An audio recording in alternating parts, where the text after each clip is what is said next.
তর্ক করবেন না। অনেক মেয়েরা আছে আজকাল কথায় কথায় তর্ক, একটা বললে তিনটার সাথে সাথে রিপ্লাই, আছে না নেই?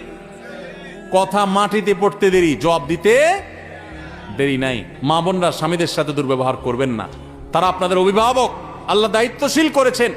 আপনার বুঝে না আসলো একটু সবর করেন, সহনশীল হন, শ্রদ্ধা করতে শিখেন।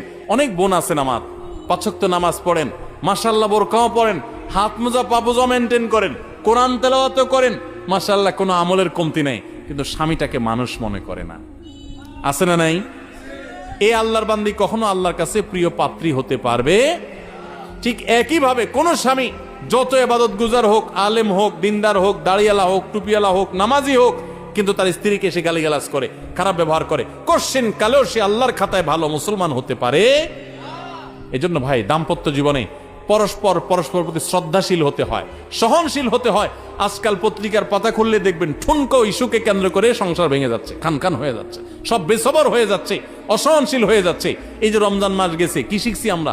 রমজান আমাদেরকে সহনশীলতা শিখেছে, সংযম শিখেছে, আত্মনিয়ন্ত্রণ শিখেছে, ধৈর্য ধারণ করা শিখেছে। মনে চাইলেই সবকিছু করা যাবে না, মনে চাইলেই খাওয়া যাবে না, হাত বাড়ানো যাবে না, মুখ দিয়ে একটা কথা বলা যাবে না, হিসাব নিকাশ করতে হবে। আল্লাহ আমাদের সবাইকে সেই তৌফিক দান করুন।